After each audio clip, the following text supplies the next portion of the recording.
What is going on, YouTube? It is Primitive here, and today I'm going to be bringing you another meta breakdown. Today we are getting on into the BT9 metagame with MetalGarurumon x Antibody. Now, before we get on into it, I do want to say that unlike in the BT8 metagame when we were doing breakdowns, we don't have any English-speaking meta results to go over. All we have are the JP metagame results. Now, they have been a little bit different from the English-speaking metagame by quite a bit. They'll still be very similar, but the text and the ratios and maybe just the general playstyle have shifted a little bit when it coming to the English metagame, so these aren't going to be the exact list that you should potentially copy. However, with this, you are going to get a pretty good solid foundation on what you can expect to be seen in decks and maybe what ratios you should test out, so that way you can start to get a feel for it and make some changes yourself. Now, with the spreadsheet here, as well as the topping deck list Google Docs, these are both going to be pinned in the comments down below, so that way you can get access to both of these. But with that being said, let's go ahead and get on into some of these lists and check them out. So now getting on into the first deck, you can see that we only have the 4 eggs here, which is a little bit different. I feel like in the English-speaking metagame, we're going to be wanting 5 eggs, because here in the English-speaking metagame, we do have a little bit more of a security control or slower meta a lot of times. So I could see us going to the 5th egg there, but I do think Sunamon is the best egg, so playing this as a 4th. As a 5th, you could play Demi Vmon, you could play Upamon, anything like that, but I think for slower games, you might want it. Now, getting on into the rookies, starting off, we just have the one BT1 Gabu on play, draw 1, so just a little bit of a tech cycle, be able to get another Gabumon name on there while also being able to have something that has got an effective on play. Then we have the 4 BT5 Gabumon, probably the better full Gabumon here, just because we do have the ability to hit 2 cards because you hit a Garurumon and an Omnimon, but being able just to search Garurumons is super good. This feels like Strabimon and like Blue Hybrid and stuff like that, so I really like this at 4. Starter deck 8 Gabumon is one of those ones where it is really strong. It does have the +1k all turns inheritable, so that's really good, but it doesn't have any immediate value. It is a kind of a stack card, as to where all the other rookies that we have here are kind of immediate value cards. Looking at the Gabumons, we do have 4 of the X Antibody here. Of course, you want that, being able to have the Digivolve for 0 to search, also the on-play, and then being able to stack up your level 3s is going to be very strong, so having this at 4 makes perfect sense. Then we're going to have, for the last Gabumon, we are playing one of the promo Gabumon. Search top 5, grab a Tamer. I'm not the big fan of this Gabumon. I'd almost rather just play another BT1 Gabumon and get a search, just because you are going to bottom deck a lot of key pieces off of this. And then to finish off, they do have the Madokis. I love Madoki. I think 2 Madoki is pretty good. There is a lot of memory gain in the meta game, so this makes perfect sense to me. Now, getting on into the champions, we do have 3 of the BT5 Garurumon. I think 3 or 4 is going to be pretty staple, so we'll see this pretty repeatedly. Then they got 4 of the promo Garurumon. I personally like going a little bit lower on the promo and going up in the BT5 Garurumon, but being able to have the draw is very nice. So if you are looking to just get consistent draw, then having this at 4 is going to mean you have the highest consistency of getting this. Get that draw, get that cycle, but the all turns DP boost is very, very good, especially when you stack it up with the starter deck 8 Gabumon. And then, of course, the 4 Garurumon X Antibody, very staple and just fundamental to the deck. This inheritable is very strong, and then being able to Digivolve for 0 is great. So you're, of course, going to be playing this at 4. It's way too strong.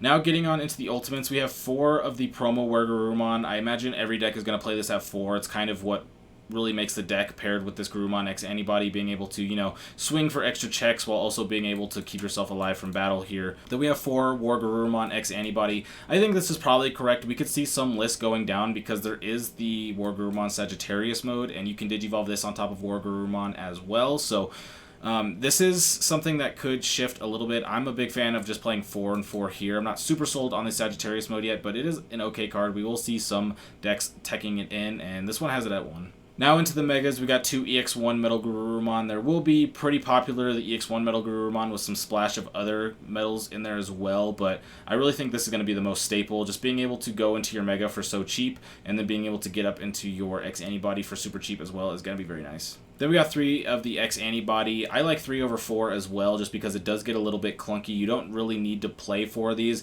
It's like Bond of Friendship, where I wasn't playing 4 Bond of Friendship either, because you really only used 1, maybe 2 a game, and MetalGarurumon X Antibody feels very much the same here, so playing it at 3 just means that you have 1 less dead card in your hand. 1 Blitz Omnimon. I think 2 is probably going to be the most common number, but I prefer 1 as well. It can get a little bit bricky because a lot of times this deck is going to go through a lot of your checks through your ultimates. So by the time you get up to a Mega, you don't even really need the Omnimon, or you're just playing so much from your ultimates that you don't even get up into a Mega, meaning that you couldn't even get into the Omnimon, which has happened to me a few times, but I do like the 1 Blitz Omni as a good finisher. Then looking at Tamers, we are going to have the red package here, so 2 hero to go along with the 1 delicate plan. This is mostly for the control decks. Beelstarmon is going to come back very big. Security control is going to be very big, so this allows you to essentially just be able to play around that and never die in security, because you'll have the Garurumon X Antibody for dying in battle to security, and then you're going to have the delicate plan to negate option cards, while also being able to have the hero as part of the red package to be able to buff up your Digimon that are level 5 or higher by 2k, so that would make this even stronger when you're swinging for more checks. So I do like Hero if you are playing the red package. It is a little bit different than playing the Matt and Sora, because Matt and Sora can give you that 2 extra memory every turn with the when attacking effect, but Hero is more consistent in the fact that it is a memory tamer, so even if you do have Matt and Sora, if your opponent puts you at 1 and you only get the activation of one of them because only one player has 8 or more cards, then you only go to 2. As for Hero, you're always going to 3, so it is just more consistent as a memory tamer. Then we got 3 Cool Boy. This card is super insane in this list. I think 3 or 4 is correct. You're just going to be able to get so much draw and memory gain off of this, while also being able to cycle with the on play, and having a 2-drop memory or 2-drop tamer is just very good, because it really lets you kind of manipulate your memory. So if your opponent's going to go to 3 with a memory tamer and you're at 2, but you don't have anything clean to play it with, then you could play this for 2, go to 0, play a 3-drop. If you're at 1 and your opponent doesn't have a memory tamer, you could play this for 2 to put them at 1, have the Cool Boy set up for next turn. It's overall just a very strong card. 2 blue memory boost is very staple. We're going to see a lot of blue memory boost in basically every deck in the format, so 2 to 4 memory boosts are going to be in most decks. Then we got the 2 X Antibody here. This card is just obviously going to be very good because you can put it underneath, so that way when you swing with your Garurumon, you unsuspend, and then you swing again. You can use the effect to go into your Garurumon X Antibody to then unsuspend, or you can go into your swing with your Mega or your Ultimate to be able to go into your MetalGarurumon X Antibody with the X Antibody effect. So this card just works super well with the deck. Does have the nice security of being able to gain you a memory as well, because we don't have Ice Wall or Hammer Spark in this list, so it's really one of the few things that could actually save you as a security check, so it is nice there. Alright, the next list we're going to go into here does have some pretty interesting text into it, but starting off, we do have the Sunumon and the 1 Demi Vmon, so opting to go for the 5 eggs here and picking the Demi Vmon over something like maybe Upamon. I don't think it really matters this 5th egg, but I do like the 5th egg. Then we got 2 of the BT1 Gabumon here. I'm not the biggest fan of it myself in these type of decks, but the cycle is nice. It is just essentially recycling itself while also being a Gabumon name, which is good for things like the BT5 Garurumon, and also just being able to get a body on the board so that you can swing and check. Then we got 4 of the BT5 Gabu, 4 of the starter deck 8, and 4 of the X Antibody Gabumon. I think this is pretty standard. Most lists really do like to play 4, 4, and 4 of these Gabumons, so I would say that's kind of the standard rookie lineup. We do have extras in the BT1 Gabu here, but I don't think that's big of a deal, but I do find this pretty standard. Then the champion lineup is looking the same as the last time. 3 of the BT5 Garuru, 4 of the Promo, and 4 of the Garurumon X Antibody, so that's looking to be fairly standard as well. I think that you could alternate between these two, but the 4 here is going to be correct. Then we got 4 of the Promo Garurumon here, very staple, and they decided to split 2 and 2 with the Garurumon Sagittarius mode and the X Antibody as ways that you can go over this Garurumon here. I do find it interesting that these lists do keep this at 4, so we see like 3 and 1 or 2 and 2 and things like that to keep it at the 8 ultimates, but I do think the X Antibody is going to be a little bit better. Now getting on into the Megas, we are very Mega heavy. We're going to have 3 EX1 MetalGarurumon, where a lot of lists are already only playing 2. Plus, we have one of the Promo MetalGarurumons, and then the 3 X Antibodies, so we're playing 7 Megas, which is quite a lot. A lot of the lists are playing 5, you know, something like that. So going up to 7 is something that could potentially clunk you, and the Promo MetalGarurumon is something that's not used very often. You do get some draw off of this, and then it's one of those things that can be very annoying for your opponent, because you can swing in, and then on your opponent's turn they can't attack into this with its effect, so you essentially can just put this on top of one of your MetalGarurumons, swing those those rare Garurumons, swing for the 2 checks, and then if it survives, it'll stay suspended, and your opponent's going to have to use an option to get rid of it. So it is something that can be annoying, but I don't think it's efficient. 3 Blitz Omnimon, which I think is very heavy on the Omnimon. These lists are going to go anywhere between like 1 and 4, I would say, but 3 to 4 just feels like a lot. You are going to clunk a lot with that, but they are playing 7 Megas, so they kind of have the ratios to be able to do this, but I would have to see how this plays out with hands. Now getting on into the Tamers, we're not doing any memory Tamers, but we are using some white Tamers to help with that. We do have the 3 Nokia, which is going to allow you to play out Gabumons from your hand, which does synergize well with things like this Gabumon here. And while also being able to reduce your Digivolution costs into your Garurumons. And then Cool Boy, of course, when you go, is going to be able to gain and draw you a card, so that's a little bit of memory gain between these two to help manipulate, but no Davises or no Heroes or anything like that. And then finishing on the list with the 2 X Antibodies. Alright, this next list we're getting into, as you can see, doesn't have any Digitama listed on there, so we aren't going to have perfect counts of the Digitamas in this deck, but this deck is one that I feel like is probably like very standard up towards maybe the later end of the deck, because as we can see here, we have 4/4/4 Gabumons, which is very standard, plus the 1 extra BT1 Gabu, which is just for cycle. We've seen it being splashed in here. Then getting on into the champions, we have the 3, 4, and 4 here, which we've seen in the past. And then we have the 4 and 4 for hero. So I feel like up to this point we're playing almost completely standard. Then things can shift a little bit here, as we see we're playing the 4 MetalGarurumon X Antibody, so not playing any of the other MetalGarurumons like the EX11 or the BT11 or anything like that, just going full X Antibody. A lot of these lists aren't even playing this at 4, they're just playing it at 3, but they went up to 4, full commitment. 1 Omnimon to be your finisher to go on top of this as well. And then in this list, they did go with the Davises to get that memory tamer over something like Hero. Since there is no red package, it is also going to be able to search you out, so that is nice.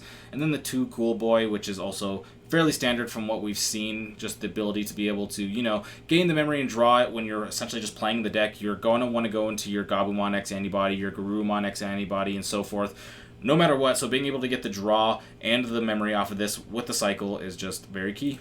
2 Blue Memory Boost, 1 Hammer Spark, fairly staple kind of cards. 3 X Antibody is a little bit up there on the X Antibody. A lot of lists playing 2, but I don't think it's going to be that big of a difference. And then we do have the 2 Metal Storm here. And now this is a little bit different. This is kind of like Rattlestar to a degree, because it is going to cost you 5 a lot of the times to bounce a level 5 or lower, but it also has the secondary effect of if you have a Garurumon, you get to unsuspend it. So I don't know how effective that's really going to be, because you're going to have to be up to 5 memory on your turn to be able to play this, to unsuspend that on your turn.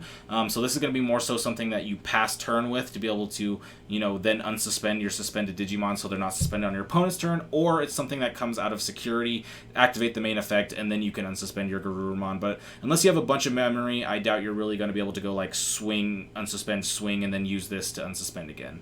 Alright, getting into the last list we're going to be looking at here. It does have a couple cute texts that I wanted to look at, but starting off, it is going to be fairly standard with the Sunomons and the 4 BT5 Gabumons. Another deck with 2 starter deck, 8 Gabumons, but they are replacing it with 2 EX1 Gabumons, so this is going to be able to search you for Tamers or being able to search for Gabumons, so it is a consistency card. I think it is a little bit clunky because a lot of the times you want to be searching for Garurumons and whatnot, so it can bottom deck some pretty crucial cards. It's not as good as it was in things like Bond of Friendship, but it is still a good consistency card. You could use it if you want to search out Tamers. It is also a card that searches any Tamer, so if you're playing the red package and you really want to find the consistency of hitting your red Tamers, having a Gabumon EX1 in there will be nice to be able to help get a little bit of search in there. And then of course the 4 Gabumon X Antibody to finish off the rookies here. With the champion lineup, we do have a fairly standard with the 3/4/4 we've seen there, but they did throw in 1 Kendo Garurumon. Now, this doesn't synergize with the Garuru name because it is a mistranslation there, but this is a hybrid either way, and it is able to Digivolve on top of your level 4s for 1, so this is something that you're not really using it for the Garurumon name, you're using it as partially a hybrid and partially something that you can put on top of a level 4 to be able to activate your Garurumon X Antibodies inheritable. So let's say, for example, you don't hit your Garurumon either here and all you have is your Garurumon X Antibody. You have to Digivolve this in Raising. Well, then you can go ahead and put this Kendo on top of it as well to be able to have those 2 level 4s to get the effect later. 4 were Garurumon, 3 were Garurumon X Antibody, and then 2 Sagittarius modes. So they did break the 8 ultimate barrier here, going with 9. That's something that would have to be tested for me because I haven't actually tested 9 ultimates myself, so I don't know how much that's going to change the consistency, if there's going to be any clunking with that or anything. But they did go with the 3-2 split here instead of going maybe like 4-4-1 or switching this around, so there has been some love for the Sagittarius mode. Megas here are going to be fairly standard with the 2 MetalGarurumons, and then they are playing 4 MetalGarurumon X Antibody. A lot of the times they are playing 3, like I said, but some of these lists want to play it at 4. It is higher consistency. When you are playing this at 3 and this at 2, you are only playing 5 Megas, so if you are really trying to get up into your Megas, this will be a little too low, especially if you're playing the 2 Omnimon here. If you're playing 2 Omnimon, then you probably really are looking to get up into your Megas. When I was playing the Omnimons in my list, I did cut it down to 1 just because there were a lot of times where I was putting so much work in with the ultimates that the Omnimon just didn't really get there. So if you're going to go up higher, definitely want to go up to those Megas because you're kind of committing to that build. Then Tamers, they got the 3 Davis as their memory Tamer, but they do have the 3 Matt Ashita, which is very interesting. It's the only list that I saw that was playing the Matt. This was something I was considering myself that could be very good. Obviously, no Bond of Friendship in here, so we're not going for that, but it does have the effect of when you promote, and you promote a Gabumon or a Garurumon, you will be able to gain 1 and draw 1, so most things in here are going to be able to gain you a memory and draw a card. Now, you could say that Cool Boy fits the slot as well, and you're probably right. Cool Boy is essentially doing the same thing for you without having to promote, and Cool Boy can kind of work back-to-back turns, as where Matt isn't going to work back-to-back turns, because once you promote, the next turn you're going to be able to hatch, and then you're not going to be able to promote till the next turn. As where with Cool Boy, all you really need to do is just go up into something like a Garurumon X Antibody, you get the draw. The next turn you go into a War Garurumon X Antibody, you get the draw, type of stuff like that. So this is something that's potentially probably just worse than Cool Boy, but this is something that I think is not... If you're going to play Matt, I think you play it alongside Cool Boy. I think they could kind of work together a little bit if you wanted to test that out, but it is probably just a little bit worse of a Cool Boy now that I'm talking it out. And then we're finished off with the 3 blue memory boost. Got to have some sort of memory gain and consistency there, so that's going to finish off that list. Alright, here we are back at the spreadsheet. I did get all the 15 decks logged up in here, and now we can go ahead and look to see if we can see any trends that we're picking up in the JP meta. Starting off with the Digitama, like I did mention earlier, not all the decks did list their Digitama, so we don't have full counts. There was, I think, 4 decks that didn't list their Digitama, but regardless, Sumamon was the most popular at a 4 of, and then Demivimon was the most popular as a 1 of, and then there was one list that was playing the 3 Sunamon and then the 2 Hyarimon. So I think you're playing the 4 Sunamon no matter what. I think this is a little bit of an anomaly. The 5th egg is something that's going to be up to you. There could have been other variants, like I said, but we didn't get to see all the Digitama there. Alright, now getting on into the rookies, we do see here that the Gabumon X Antibody and the BT5 Gabumon were both played in all 15 decks, so these are going to be your fairly staple standard Gabumons here to play as your rookies. And then I would throw starter deck 8 Gabumon in there as well. It was only played in 13 of the 15 decks that we looked at, but I think that's just a personal choice from the 2 players that didn't play it. We can see 8 decks played it at 4 and 3 decks playing it at 3, so it is a card that was very popular. It is very strong. The inheritable on it is just a lot stronger than a lot of the other Gabumons, so if you are looking for that Gabumon name, this is a very nice one to have. BT1 Gabumon was very surprising for me because it was played in 10 of the decks. That was not what I was expecting at all when starting to look at these decks. I didn't really think this to be that popular of a card, just because it is a nice recycler, but it isn't super impactful, and it doesn't have like a crazy inheritable or anything, but it did seem to get a lot of love. And then after this, it starts to drop off a lot, as we see the EX1 Gabu, the Promo Gabumon, and the Madokis are all played in just 3 or 2 of the decks, as where these are all played in much more. So definitely looking at these being your base of rookies, and then these are the kind of the rookies that you can splash or tech in. Alright, now getting on into the champions, it's going to be very similar to the rookies, where we have the Garurumon X Antibody and the BT5 Garurumon both at 15 out of 15 decks, with the Garurumon X Antibody being at as a 4 of in all 15 decks, so a very key ratio right there. And then right behind it, we do have the Promo Garurumon at 13 out of 15 decks. I still think this is going to be played in most decks as well. I think it's just kind of a personal choice that the players didn't play this Promo Garurumon, or they didn't have it because it was a promo, but I would expect a lot of players to be playing this going forward. Then after this, the ratios are going to drop off quite a bit to only 2 decks playing the BT1 Garurumon, and you're only playing this if you are playing the MetalGarurumon from BT1, because it has the win of tacking of being able to play a 4 or lower from your sources, so you'd be able to play out this BT1 MetalGarurumon to then unsuspend the MetalGarurumon that you just tacked with. So that is kind of the combo piece there, but if you aren't playing that MetalGarurumon, you do not need this card at all. Then we got 2 decks that are playing Kendo Garurumon as a 1 of, and then 1 deck that played the Korikakumon as a 1 of. This deck also played the other 1 of Kendo Garurumon here, so that they had the ability where you could technically put the Korikaku on top of the Kendo to get the stun effect, but I really just think this is going to be for Digivolving for 1 on top of level 4s, so that way you can stack up on top of the X Antibody Garurumon to get that effect going, but either way, it's just that, or it's just a hybrid. Which one you play here doesn't really matter too much, but I really didn't like the 1/1 here in that one deck. Ultimates, Garurumon promo in 15 of 15 decks as a 4 of, and then the Garurumon X Antibody also in the 15 of the 15 decks, but had a little bit more of a spread ratios here. A lot of them playing it at 4, a majority, and then right behind it we did have 6 decks playing it at 3, and then we did see that one deck that played the 2 of, and then the 2 of the Sagittarius mode, but still a staple card, 15 out of 15 for both these, and I think it makes perfect sense. You really want both these cards. I personally really like the X Antibody Garurumon up closer to 3 or 4, so going in this range is a little bit sketchier for me. I was a fan of this, but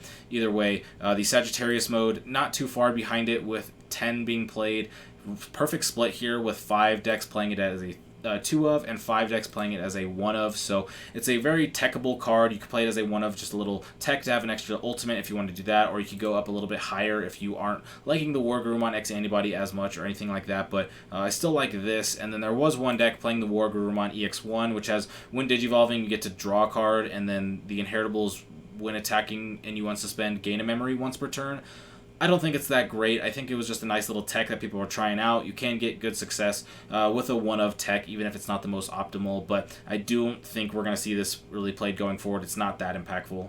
Now for the level 6 megas, we do have 15 of the MetalGarurumon X Antibody, so this makes perfect sense. This is the deck name, so you would want to be playing this, but most decks are playing it as a 3 of, with 9 of the decks at 3, 5 of the decks playing it at 4, so not too far behind, and then the one deck playing it as a 2 of, but I do like 3 a lot. I think 3 is going to be a good consistency number. Now right below, we are going to have the EX1 MetalGarurumon, which most commonly was played as a 2 of, with a couple 3 ofs and a couple 1 ofs, but I did expect this to be the most common number going into it. I am surprised that only 11 decks are playing it. I expected this to be maybe closer to the 13-14 range, but yeah, playing it at 2 is definitely what I expected for this card.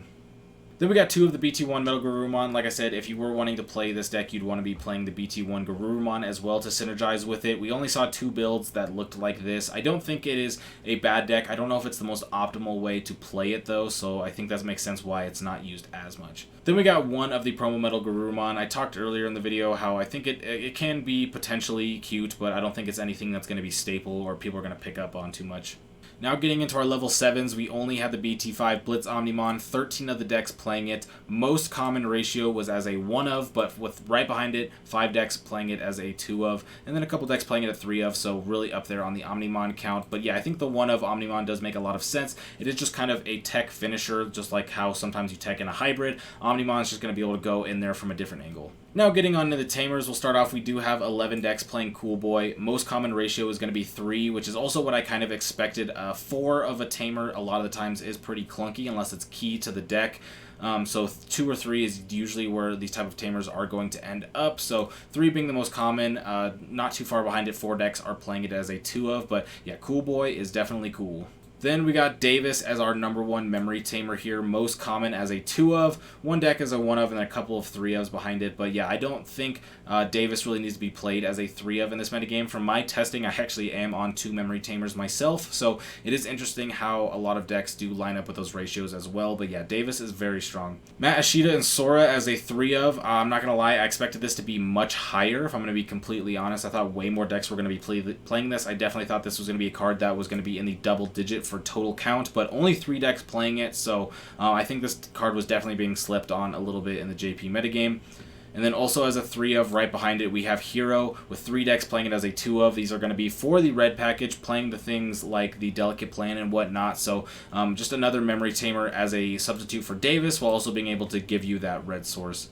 Then we got the 1 BT6 Matt. We were looking at the one list that was playing this. It is kind of cute. You would be able to promote and gain the memory there, but I don't think it's as good as Cool Boy like we talked about. And then 1 Analog Youth, just a tech as a 1 of in 1 deck. I don't know if this is going to be as good in maybe some other decks, just because you do have a lot of ways to prevent yourself from getting deleted, so you aren't really going to get that effect as often, but it is nice search. It is a little bit better of a search and sometimes than Cool Boy, because Cool Boy can only search for X Antibody. As to where for Analog, you could search out for things things like a regular Gabumon or a regular Garurumon or something like that. So I could definitely see the utility in Analog Youth here. And then we have the one deck playing the Nokia. Nokia is a card where I wasn't sure if it was going to be very popular in decks like this because it can be paired with Cool Boy to really just make dynamic turns where you're able to just Digivolve for very cheap, also essentially just gaining memory. But only one deck ended up playing it here from the ones that we looked at, and I think that's fine. I think this is a card that was definitely something that I was considering that could be used a lot, and I wasn't sure if it was going to be,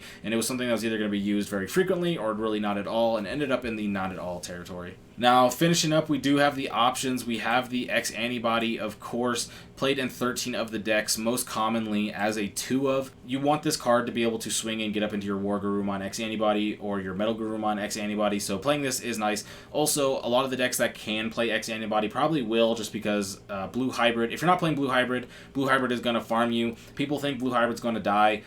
We said that last format as well. We said DNA Digivolve killed Blue Hybrid. Now we're going to say X Antibody kills Blue Hybrid. Yes, it's going to slow down Blue Hybrid, but I wouldn't count on it. But being able to have it is going to be a nice little support for that matchup. Blue Memory Boost played in 14 of the 15 decks, so almost universally played, but most common as a 2-of here, but lots of decks playing it as a 3 or 4-of as well. But I think Blue Memory Boost makes sense. We are in a Memory Boost metagame where a lot of decks are going to be playing 3+ Memory Boost. Looks like the blue decks did kind of go down to the 2, but a lot of the other decks playing maybe 3 or 4, so yeah, I don't really, not surprised to see Memory Boost at all. Then we got 6 Delicate Plans here. This is just for the red package to stop things like Beelstarmon, Security Control. You pair this with the Garurumon X Antibody, so that way you really don't have anything that can take you down in security. You can go for big checks, but it is something that can be clunky because some matchups you don't need the Delicate Plan, and sometimes you don't have your red source out. Only 4 decks playing Ice Wall, which breaks my heart because I've seen this a lot in the JP metagame. They just don't like Ice Wall. It's just as a 1-of, it's such a powerful card. Yes, you'll bottom deck it sometimes, but those times where you do get it is super powerful, and I just really like playing Ice Wall in decks. I don't really see the reason to not play them in most decks. Now we're getting into the cards that are just kind of techs. We have the 2 Metal Storm, one deck playing it at 3, one playing it at 2. Again, I said it's kind of like a Rattlestar or a cheaper Cocytus a lot of the times because it's just removal. The ability to unsuspend is nice, but I really just don't think it's that crazy. If we end up in a metagame where you need to be able to have some sort of bounce for level 6s, like if you need to be able to bounce things like Alphamons or whatever, then I can see this card coming into play more than something like Cocytus Breath or Rattlestar, but if we don't need this type of removal, I don't see this card being that popular. Then we got 1 high-speed plug-in D. I really think this is mostly just to make it so you don't get blocked, because the jamming I don't think is going to be as useful because you do have the X Antibody Garurumon to give you like a pseudo jamming type thing, but having it to save the sources is nice as well. But I don't really see this being too popular unless we maybe get into a super block heavy metagame. 1 Cocytus, like I said, I think Metal Storm's better. If you're playing Cocytus, you should probably just play Metal Storm. The only thing Cocytus really has that Metal Storm doesn't is being able to bounce level 7s, which are very expensive to get into, so that is nice, but I don't think it's going to be as useful. The level 7s in this metagame usually are game enders unless it's something like Alphamon, where then it could stick on the board, but most of the time when level 7s are game enders, the Cocytus Breath isn't going to save you as much, so Metal Storm's going to be a little bit better, a little more universal. And then to my shock, only 1 deck playing Hammerspark as a 1-of. This makes no sense to me. This is definitely the biggest shocker to me at all. Obviously, I knew looking into this metagame that there were a lot of lists not playing Hammersparks, but I didn't know it was this common to not play Hammerspark. Hammerspark is super insane in this list. If you're not playing Memory Tamers, I think you have to play Hammerspark, and then even if you are playing Memory Tamers, Hammerspark is just still so good. It really extends your plays. It's a really dynamic card that lets you kind of like flow with your hand. So not playing it really relies on things like Blue Memory Boost. So I don't know, I still like Hammerspark. The fact that only 1 deck played it, and only at 1, completely blows my mind, and coming into the English metagame, I personally would expect this to change. But anyway, this is going to be the MetalGarurumon X Antibody breakdown. If you are interested in getting either the spreadsheet or the Google Docs with the tournament topping list, go ahead and check the pinned comment down below. You will have access to this, so you will be able to use it whenever you want if you want to come back to this later. But with that being said, if you enjoyed, be sure to like and subscribe, and I will catch you next time for some more BT9 content. Hope you have a great day. Peace out.